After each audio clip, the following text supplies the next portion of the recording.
Spectacular and exotic Thailand, the host country for what's truly a milestone event in the history of aviation. The Asia-Pacific region welcomes pilots from across the globe as they gather here for the first ever Air Race 1 World Cup, presented by Chang. Air Race 1, the series bringing the sport of air racing bang up to date.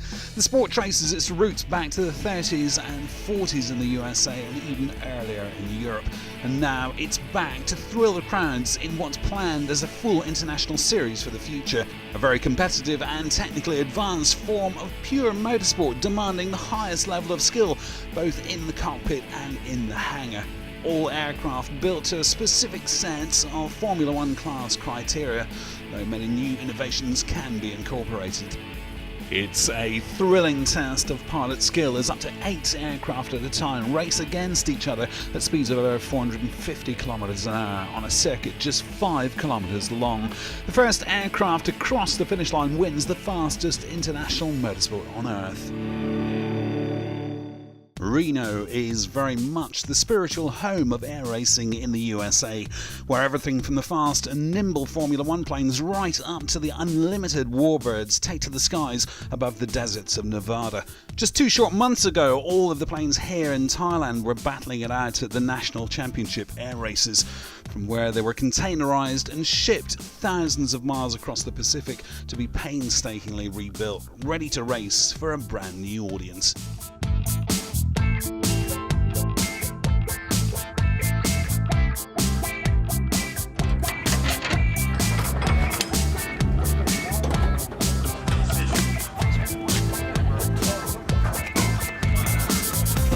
So the migration of this particular flight managed expertly by the crew at Sports and Events Logistics, bringing Formula 1 air racing to a brand new audience in Asia, one the pilots are particularly pleased to entertain. It's really nice to get a little recognition because, you know, at Reno we're kind of the little guys and here we're the main event. So it's been not only personal recognition, it's been for the whole group, you know, as a whole. We're getting, I mean, it's worldwide now. It's truly international.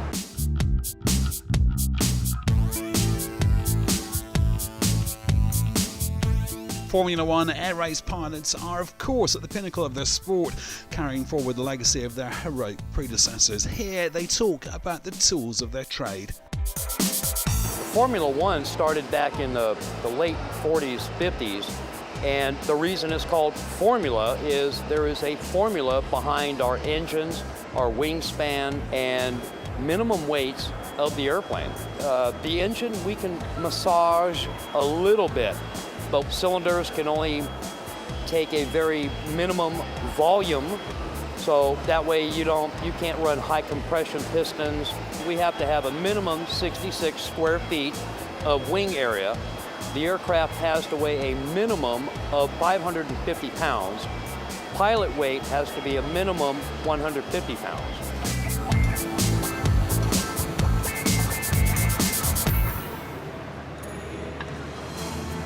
There's 2 different styles of Formula 1 racers. There's slab wing airplanes, which essentially are wood and fabric winged airplanes, and then there's taper wings, which are foam and fiberglass or foam and carbon fiber overlay, which makes them fast. So there's kind of 2 subcategories within this organization.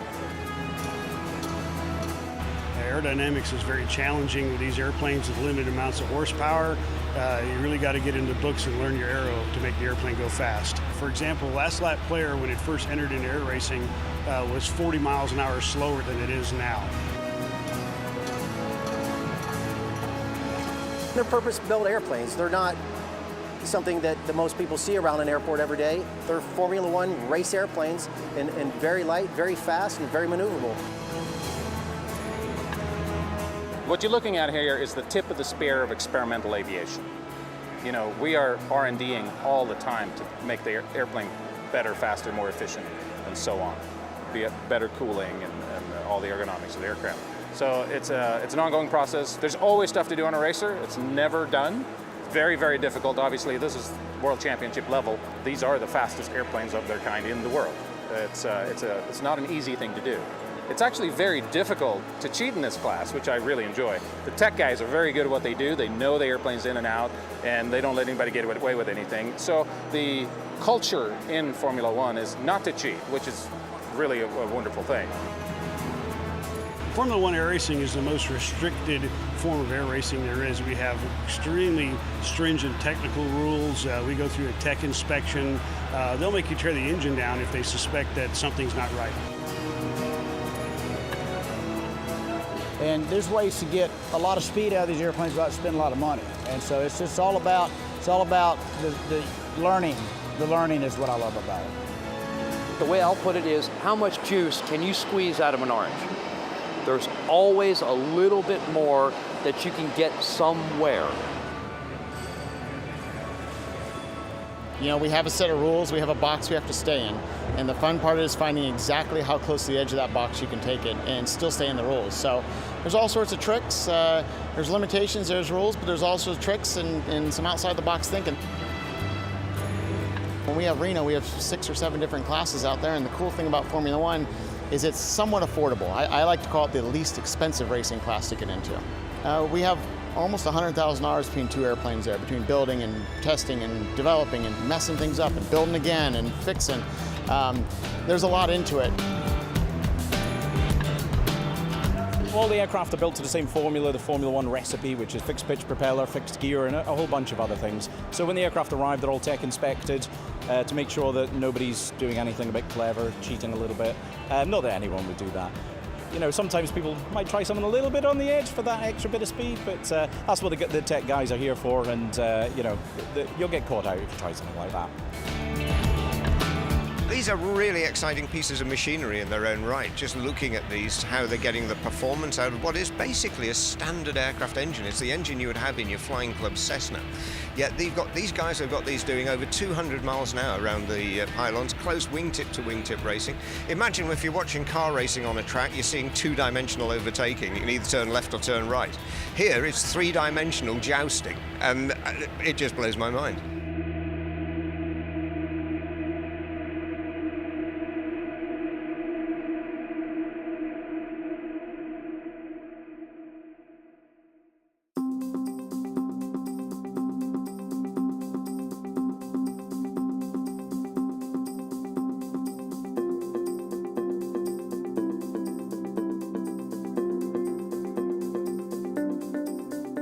As we've seen, it takes no small effort on the part of the pilots, the mechanics and the sports and events logistics crew to get the event here in Thailand up and running.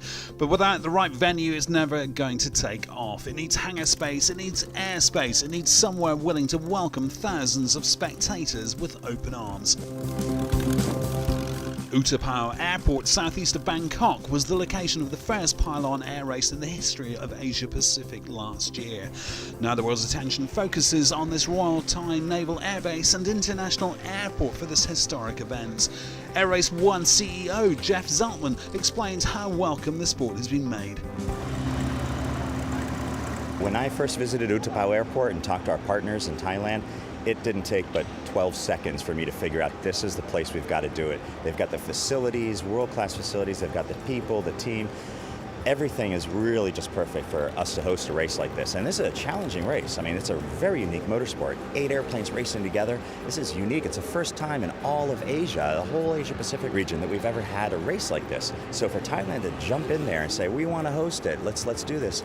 You know, I came in, you know, just cautiously, and absolutely from that day forward, everything has just been perfect. And I really need to compliment the Thai people for welcoming us and for being able to adapt to a new sport. And they're really good at that. And actually, sport has become a part of the strategy of tourism for the Ministry of Tourism and Sport and for Thailand to develop and attract visitors to Thailand. So the way they've also integrated our event into their strategy and to launch their 2018 Year of Tourism in Thailand has really been fantastic. And we are absolutely touched and delighted and thrilled and honored that we can be part of the Thai calendar.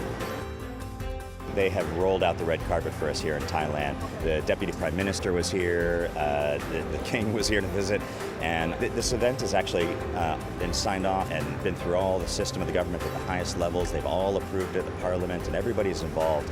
And we couldn't be more grateful to every aspect of Thailand. And of course, it's the Sports Authority of Thailand, which is our direct partner, and they're really trying to develop sport and tourism through these events. And they've just really made a fantastic welcome for us.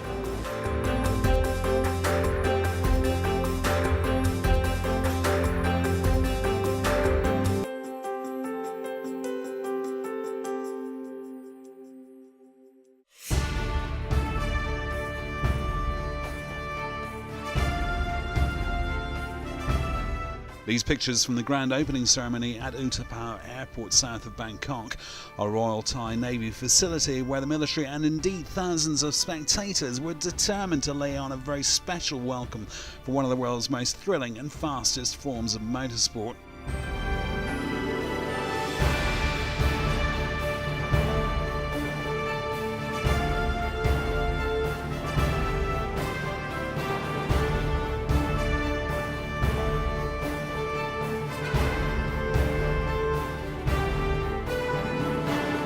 The ceremony over, no less than Thailand's Deputy Prime Minister was keen to take a closer look at the planes and get the inside story from the pilots and ground crew.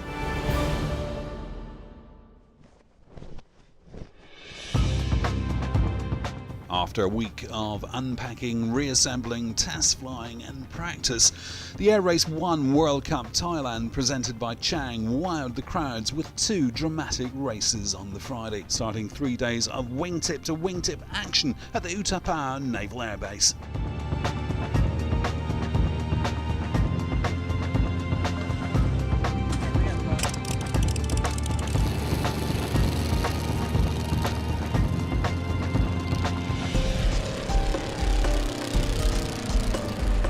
The first of the heats, the silver race, was dominated by number 15, last lap player, flown by Texan Richard Zada, whose modified Cassette Racer lapped the entire field except number 9, Outlaw, flown to second place by Scott Holmes from Edmonton, Canada. There was a close battle for third, with fast-starting British pilot Trevor Jarvis in 58 Sonic Zoom being chased and eventually passed by number 27 Once More, flown by Kent Jackson from Washington DC, and by number 26 Fast and Easy, flown by Paul Newman from Ohio, USA. The final finisher was Steve Tumlin in number 52 Feisty, after Des Hart from Scotland in number 81 Sleeper was forced to retire with an overheating engine.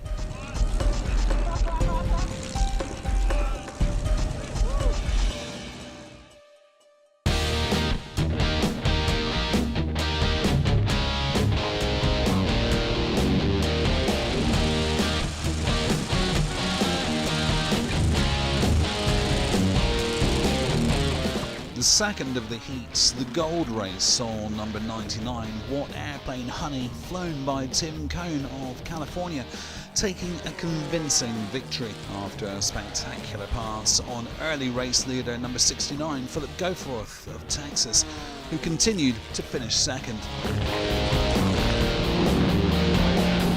Third place went to the home team, Cyan Air Racing number 22 Hysteria of Bangkok resident Parisian Lionel Mugel, after overtaking number 79 Justin Phillipson of California in No Strings Attached, which finished ahead of Chip Maples in number 40 Miss USA. A number of potential frontrunners were sidelined, including number 4 Jerry Marshall in Tumbleweed, which retired from the gold race, Steve Temple in number 45 Quad Nickel through starting problems, and Tom Richard in Outrageous after a late propeller change. I'm very pleased. I've had an amazing help from my crew chief, Mike Kaufman.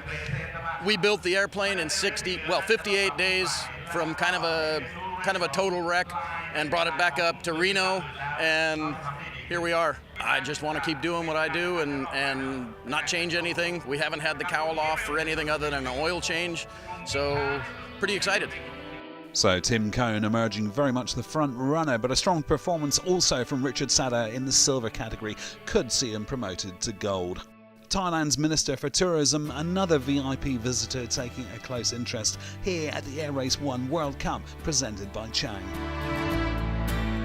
Saturday, officially the day scheduled for the semi-finals for both silver and gold races, and with conditions looking pretty much perfect, all set for some incredible wingtip to wingtip action in the skies above U-Tapao. We've heard from the pilots about the planes they fly, but what we asked were the skills required of the man at the controls. It's a sprint at the beginning, and then by lap 5, it's an endurance run to see if you can maintain the temperatures and the parameters of that engine. And it's absolute paramount to try to maintain those temperatures. We call these tail draggers because they've got the tail wheel at the back end. They're a little bit different to the average Cessna. You'll hear the guys, the Americans, say they're a little bit squirrely, and they are. They're a little bit squirrely. We don't care about what's behind us. We only care what's in front of us. Our 180-degree vision is all that matters. The guy behind, let's say it's me, I'm responsible for a safe pass, and I cannot tuck in front of him until I know that he sees me. There is no blocking in our sport. So unlike race cars, if I have my little mirror there and I see him coming up, I'll shift over a little bit. You cannot do that in this sport. In formation flying, there's a maneuver called an echelon position, and it's off the 45 position on the guy's wing, so you maintain that position throughout the turn. So some guys can do it, some guys can't. Being a formation trained guy, I can usually roll echelon, but what we like to say, it's an uncooperative formation. So your lead is essentially rolling, and you roll with him. So the trick is to try to stay on his wing and in the echelon position so you're not bleeding that energy in the turn, because you can't do it all in a straight, so you got to be able to manage your turns too. You know, we are wingtip to wingtip. Every race is totally dynamic. You're flying the same course, but every time it's different because all the other guys are doing different things. You, of course, have to watch out for the guy in front of his wake turbulence. That's one of the biggest risks for us, is when you're cranked over in the turn, pulling 3.5 Gs, and you hit someone else's wake, it can flip you right over. You have to be ready for that. So yeah, it's a pretty demanding sport. It might look like we're flying around in circles, but there's a heck of a lot going on. In auto racing, you got drafting. That doesn't work too well here because now you're in the wake turbulence or the turbulent air, and you're really controlling the airplane, fighting it to keep it control, and now you're slowing the airplane down. So you want to try to find the smooth air on the outside of them or away from them. You got to be very, very smooth, and you got to be a good formation pilot. One of the things you will see with the less experienced guys is they try to think on a level playing field, like car racing, where they roll over next to each other and try to take it. Well, that outside course is so much wider that it takes a massive speed difference to make that happen. Where you have to be is wingtip to wingtip up here, because then the distance isn't so great. So this is the tricky part. This is where you need to be, rubbing wingtips almost, in order to overtake. So when you push onto the straightaway, you can have that extra smash because of the altitude you have on. Yeah, so we do something called stacking. So in the corners, this is three-dimensional racing. It's not 2D like in cars. So we can climb in the corners to stay behind somebody. And then when we roll out in the straights, we can convert that altitude to airspeed and get by them on the straightaways where it's much easier. If you don't know how to pass well, you're not going to pass. So you have to know how to time the pass to where you need to be, see what kind of closure rates you have, and coming out of the turn, usually translate altitude into some airspeed and get in front of the guy, because the airplanes are so well matched. If you're not flying a good line, you're not going to catch the guy. It's a physical beatdown. It's 7.5 minutes of a continuous isometric strain because I'm pulling enough G's on the corner due to the speed that I'm having to do that for 7 minutes in this heat. I'm losing 2 to 3 pounds in a 15-minute period. Now the heat is pretty brutal here, and the airplanes are set up normally when we race at Reno. They're set up to be racing at about 6,000 feet, and so we just took 6,000 feet off of that because the ocean's right there.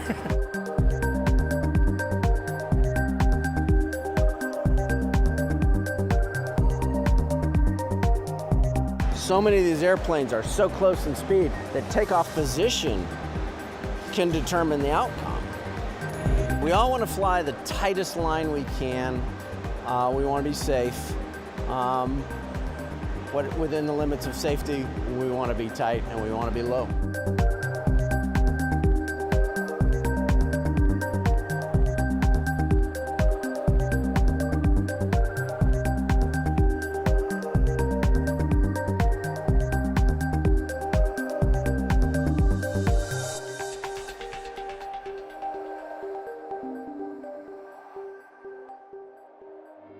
Well, after a slight delay in proceedings thanks to a surprise visit by no less than His Highness the King of Thailand, Saturday's action got underway with two scintillating wingtip-to-wingtip races for the fast and furious Formula One aircraft.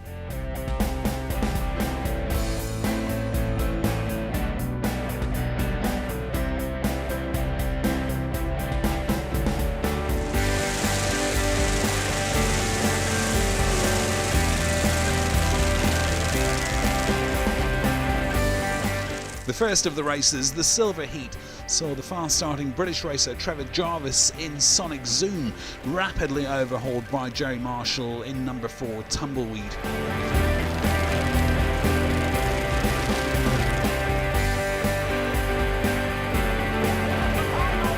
However, Marshall was in turn being hunted down by Tom Richard in number 12 Outrageous.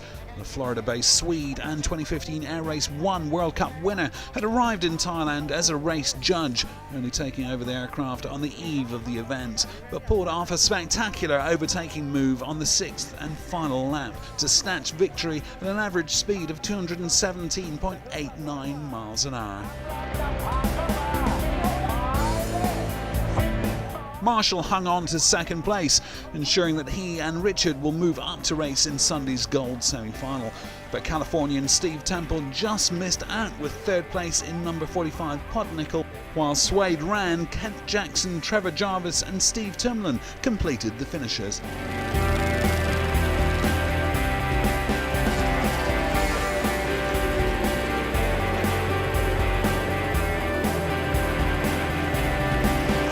Scotland's Des Hart in 81 Sleeper was forced to pull out of the race with a continuation of his engine problems.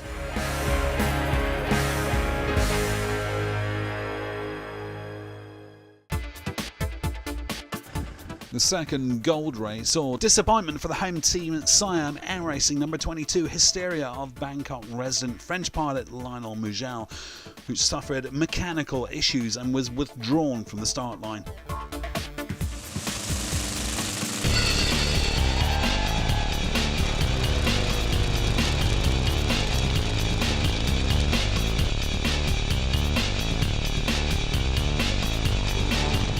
It was number 99, What Airplane Honey, flown by Tim Cohn of California, that took the checkered flag for the second time this weekend, ahead of early race leader number 69, Philip Goforth in Naughty Girl. The Texan was promoted to victory though, after it was judged that Cohn had cut inside a turn pylon. The resultant 12-second penalty dropped Cohn to third place, behind number 79 Justin Phillipson of California in No Strings Attached. The remaining gold race places were taken by Richard Sada, Chip Maypoles, Paul Newman and Scott Holmes of Canada.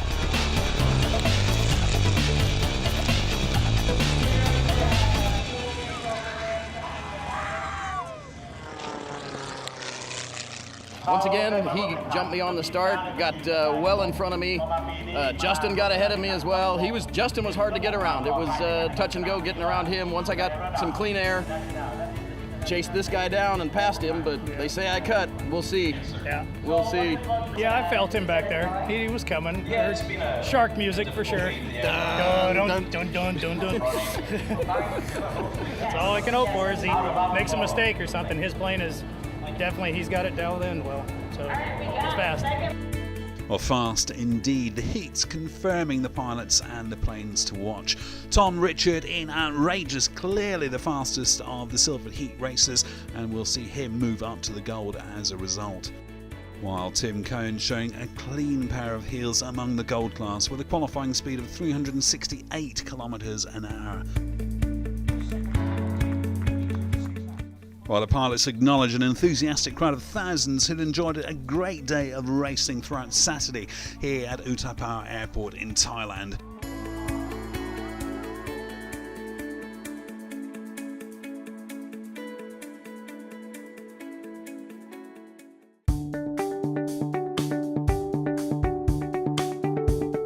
Sunday, the climax of an incredible 3 days of racing here at U-Tapao Airport south of Bangkok, and we're heading to the first of our full races, the silver final. Starting places already decided by the last chance to shine race, the silver semi-final, when once again the fast-starting British racer Trevor Jarvis in number 58 Sonic Zoom led the field into the first turn. But the surprise of the day came when Lionel Mugel in the home team Siam Air Racing number 22 Hysteria stormed past both Jarvis and number 40 Miss USA, flown by Chip Maples, to take a race lead that couldn't be challenged. The victory was vindication for the Bangkok resident Parisian who had suffered mechanical issues and withdrew from the start line in Saturday's heats. Behind second place Chip Maples, the battle for third culminated in a spectacular wingtip-to-wingtip fight to the finish between number 9 Scott Holmes of Edmonton in Canada and number 26 Paul Newman of Ohio in Fast and Easy. Such was the heat of the battle that Newman was later penalised for low flying, dropping him from 4th to 7th behind Kent Jackson, Steve Toomlin and Trevor Jarvis. So that victory bumps Lionel Mugel up to fight the gold final. Full coverage of that soon. But first, we join our man on the tarmac, James Zanadakis, to look at the GPS tracking technology used to monitor the plane's performances. Good afternoon, I'm James Zanadakis and welcome back to U-Tapao Airport. Plenty of activity going on in the hangar here. We've got racing starting in a few minutes, but before that we're going to talk about technology and specifically plane trackers. Let's head over now and speak to Fred, who's a member of the 51 Aero team. I'm just going to sit down next to you, Fred, and we can have a little look at some of the telemetry on the computer here and you can talk to us about what it is. So basically what we're doing is we're tracking the aircraft and we're monitoring how fast it's actually flying, and then we're comparing that to what the race speeds are at. So we can actually come back and determine on a per lap basis how fast the airplane is going and how close the pylons are doing. This is actually Leo's airplane in 2 different races. This is the gold race yesterday and his race the day before. What happens is they take off here and then they will fly the race, and then once they're finished, this is coming off the home pylon. This is where they do the cool down, come back in, taxi in and land. Okay, let's have a chat with Leo. He is the pilot for Hysteria. He's just over here and he's going to hopefully show us where this technology is in the plane itself. We don't have much space in these aeroplanes, so best for us is to have like the technology that the 51 Aero is providing us, very small sensors and equipments. That's probably the best we can do and achieve to get the data we want out of it. So just basically fairly simple, just a GPS receiver which you place out of any kind of interference that you may get. So I choose this spot, which is not disturbing me when I'm flying, and also optimizing the reception of the signal. On top of it, it's just connected, you can see below my flight equipment, and I'm actually sitting on it. Just a telemetry sensor, all the sensors and the computer is on there.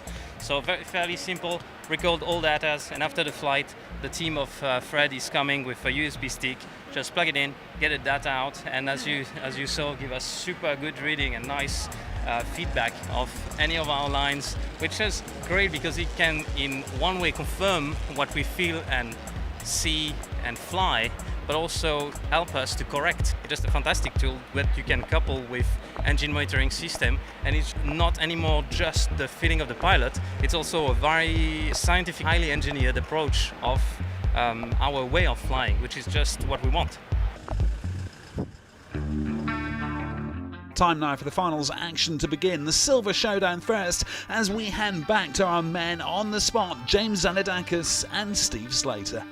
So after nearly a week of build-up and heat, it is time now for the Air Race 1 World Cup Silver Final. The pilots and teams have travelled from the far corners of the globe for this one, the Air Race 1 World Cup here in Thailand, and it all comes down to this.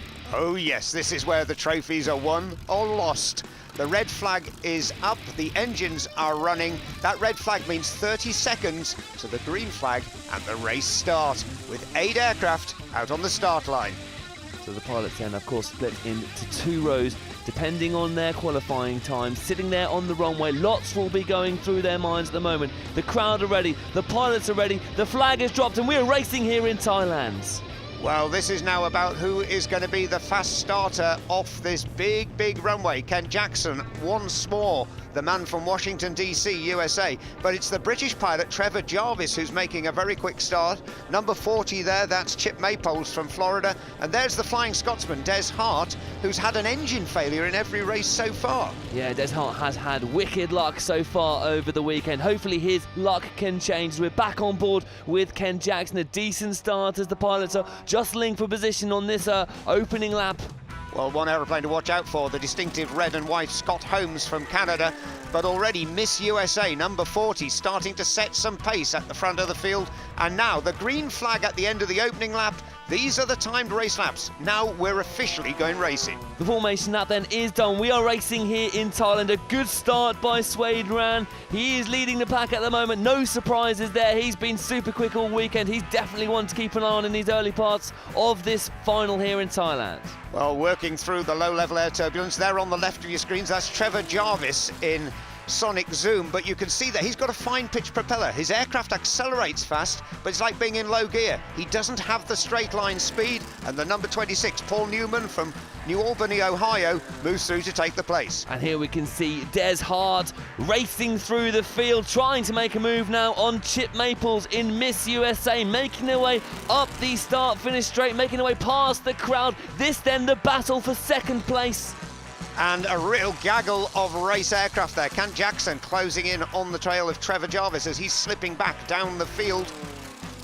And all of these aircraft, same engines, but all their top speeds slightly different, somewhere between 225 and 235 miles an hour. Here we can see then that battle between Ken Jackson and Trevor Jarvis on the back straight, wingtip to wingtip, and Ken Jackson has got the job done on the back straight, making his way past Trevor Jarvis in Sonic Zoom. And there's one of the most historic aircraft in the field, Miss USA. And watch there again, you can see the G-forces building. That's Chip Maples in Miss USA, actually holding his oxygen mask on against the G-forces. Another man moving up fast through the field, number 9, Scott Holmes in Outlaw, the man from Edmonton in Canada. On board now then with Scott Holmes, who is one of the least experienced pilots out there. He's up now into third place, because this is of course Chip Maples, who did have Des Hart all over the back of him. But Des Hart, where is he? It seems he has had to retire once again here in the Air Race 1 World Cup final in Thailand. Well, disappointment for Des Hart, but there's some great racing going on around the field at the moment. Number 27, Kent Jackson from Washington, D.C. in once more traditional castle with the square wings, short stubby fuselage, as indeed there is Trevor Jarvis's aircraft. Now contrast that style to the carbon composite wings on some of the quicker aircraft. You'll see a tapered wing, very different profile as well, much sleeker and quicker. There's the difference. It's hard to believe they're the same kind of airplane. No, we can absolutely see Chip Maples on a charge there. Now he's not worrying about Des Hart all over the back of him, perhaps relaxing into his flying a little bit more. And we see a nice slow-mo shot there of Scott Holmes, who still up in third place. Well, there is the traditional plank wing Kasut, a big battle going on between the two, and that is Swaid Rahn trying to go all the way around the outside of Kent Jackson. Now Kent is holding a very tight line right down on the markers that keep the pylon, so that is forcing Heatstroke to go the long way round. But look at that difference in straight line speed. Well, we can see, of course, Swaid Rahn there is the race leader at the moment. Ken Jackson just a spectator to him at the moment. The white flag is flying in the air, and that means it is the last lap, and the crowd are really starting to get excited now. And that is race leader Swaid Rahn from Springfield, Georgia, USA. And running behind him, Chip Maples, second place in the Kasut Slipknot Miss USA. They're both lapping Kent Jackson to put him one lap down as they head to the checkered flag, well over 200 miles an hour. Beautiful clipping of the pylons there, precise flying by all of these pilots while they're pulling 4G, 4 times the force of gravity, through the final corners. This then is Chip Maples making his way past the 5th pylon, swaying all over the shop. I don't think he's going to catch Swaid Rahn, who makes his way past the start-finish line. He is the silver world champion. And they're pulling up into the victory climb goes Swaid Rahn from Springfield, Georgia, USA. Heatstroke takes victory in U-Tapao Air Base in Thailand.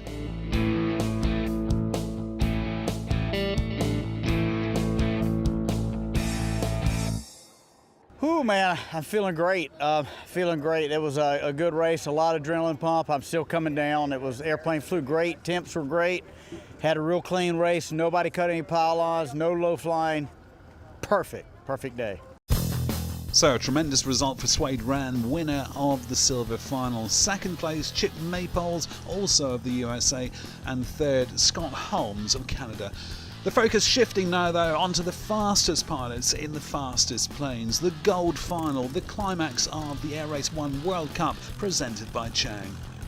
Well, Tim Cohn will take pole position after flying fastest in this morning's semi-final, which culminated in two spectacular battles. Tim Cohn in 99 Watt airplane Honey stormed up the field, passing Justin Phillipson in 79 no strings attached for third, and then passed Philip Goforth in 69 Naughty Girl to take the checkered flag at an average speed of 227.192 miles per hour. There was an equally thrilling battle for fourth with Florida-based Swede and 2015 Air Race 1 World Cup winner Tom Richard in 12 Outrageous, recovering from a slow start to dice over the final 3 laps with New Mexico crop duster Jerry Marshall in number 4 Tumbleweed. 6th, 7th and 8th places were respectively taken by Steve Temple, Richard Zadar and Swaid Rahn. So Tim Cohn, the man to look out for as the time approaches for the gold final of the Air Race 1 World Cup presented by Chang.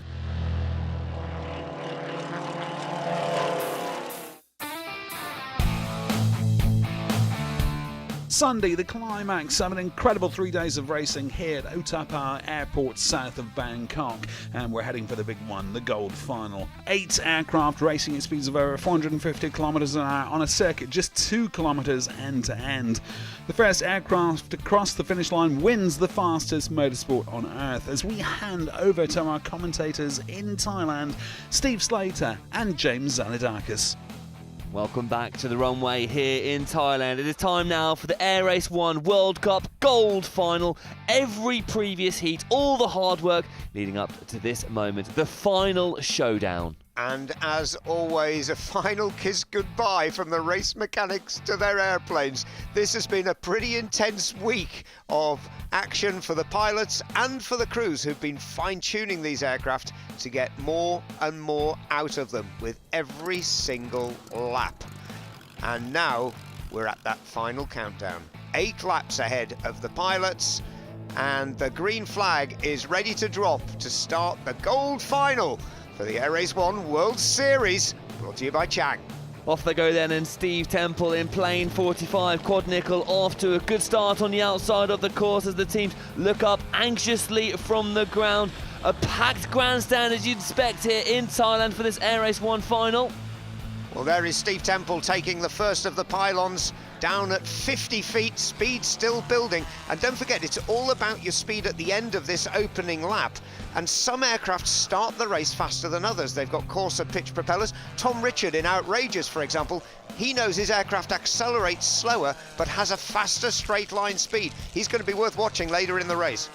So the formation lap is complete and we are racing here at the gold final in U-Tapao Airport in Thailand. Leading the way at the moment then is Philip Goforth. A great start by him. Well, Philip Goforth there with the very distinct purple-blue aircraft, but catching him now steadily is number 99, Watt airplane Honey. Tim Cohn from California. There you can see the 2 aircraft ahead of him as they pull down onto that start-finish runway. And that aircraft is moving up fast on the race leaders. Tim Cohn then has been consistently quicker than everybody else so far over the week, all through the various heats, and he's coming up the outside now of Justin Phillips, and this battle for second place really hotting up here, wingtip to wingtip racing. And that really is good racing by both of these pilots. Justin Phillipson there in the shoestring racer, painted green and yellow, holding the tighter line, forcing Tim Cohn to go the long way around the outside, but it's straight line speed for the 99 aircraft, takes it through. He'll be able to claim the line now through the next set of pylons, and that probably now means he is up into that second place and chasing for the race lead. Great racing then by both pilots. Tim Cohn will now, of course, be chasing down Philip Goforth in Flyboys Air Racing. He's leading the race at the moment, but he has Tim Cohn all over the back of him. Tim Cohn then closing in on the race lead. And it's Texas versus California. Tim Cohn, What Airplane Honey, closing in on the tail of Philip Goforth, Naughty Girl. Now, Philip Goforth is a Texas rancher. He actually has an air race course built out on his ranch so he can practice the perfect racing line round the bollards. And you can see there for a second the differences in speed. Tim Cohn a couple of miles an hour faster, and it's so close, this battle between the two of them, just meters between the two planes. Tim Cohn then going up high. Can he get it done on this back straight? I don't think he can. He's got the straight line speed, but holding that tighter line, Philip Goforth is making it incredibly difficult for him to find a way through. And what a treat for the crowd here as this battle right in front of them as we head past the start-finish straight. Again, Tim Cohn going up high, and it is Philip Goforth going down lower, but he's gone very low, and that's lost him a bit of time, and Tim Cohn just about gets the job done and takes the lead here in the gold final. And really there, Philip Goforth had to back out of that. He was sinking down towards the ground. It is three-dimensional motor racing. There's one of the most spectacular aircraft. That's the home Thai team, Lionel Mughal, flying the Panther aircraft. But there are the two race leaders as we move into the closing stages of the race. But keep an eye open behind them. There's a couple of aircraft starting to close in.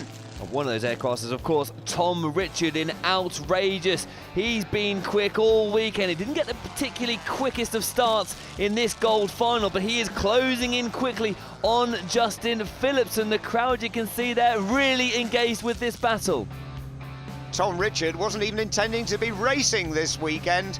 He stood in for the aircraft owner, Eve Clark from the UK, who decided he wasn't experienced enough to race his new aircraft Outrageous. And what a job Tom Richard has been doing.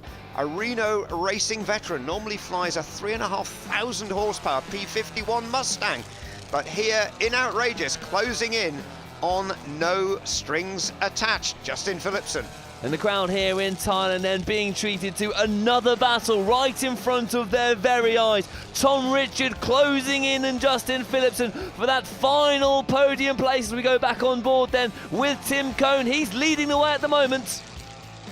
Meanwhile, it's the battle behind him that's grabbing the attention. There is Tom Richard, the Casut Outrageous. There on his wingtip, the carbon composite fuselage shoestring racer of Justin Phillipson. And no strings attached, holding the tight line, forcing Tom Richard to go all the way around the outside in Outrageous. These are two of the fastest, state-of-the-art Formula One air racers, absolutely on the limit. Tom Richard then doing absolutely everything he can to get in front of Justin Phillipson. A strap from his harness flapping up in front of his face. Lots going through his mind as he makes his way past the start-finish straight. Heading on to the final lap. Can he get past Justin Phillipson for that final podium place? Well, Tom Richard trying to stay high, trying to use his momentum going round the pylon and then diving back in onto the straight to try and get the straight line speed. But Justin Phillipson flying that tight radius, low level, down to 50 feet, doing a tremendous job. And meanwhile, heading for the checkered flag, it's Tim Cohn in What Airplane Honey, takes the checkered flag and the gold final in Thailand. Meanwhile, then we'll go back to this battle then between Tom Richard and Justin Phillipson. I don't think Tom Richard's going to get ahead of him. No, he's not. It is Justin Phillipson still ahead then as we make our way onto the start-finish straight. It is Justin Phillipson who takes that final podium position. Excellent racing as Tom Richard smiles on. He knows he's done absolutely everything he can. Well, what a race. Great second place too for Philip Goforth from Texas in Naughty Girl. And then that battle for third, literally a photo finish on the line. What a fantastic week of racing.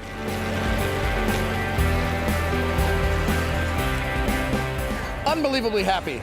In love with Thailand, in love with the guys that I race with some of the best pilots in the world do this. You stop and think about it, there's more astronauts than there are Formula One pilots. So to have managed to get on top today, it tops off an amazing summer and an amazing year, and I can't wait to come back and defend my title next year.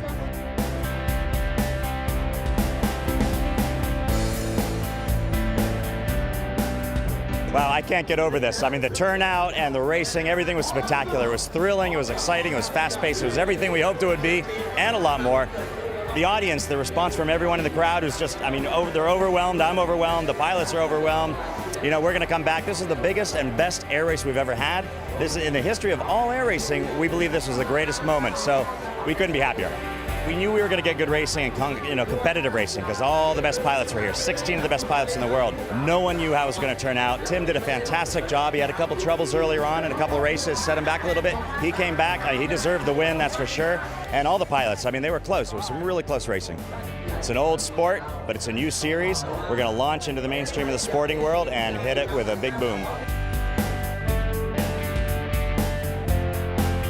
So confirmation of the results of the gold final, a hat-trick at the top for US pilots. Tim Cohn takes the big win, Philip Goforth in Naughty Girl second, and Justin Phillipson in No Strings Attached third. That's it from Thailand and the Air Race 1 World Cup presented by Chang. Join us again next time around.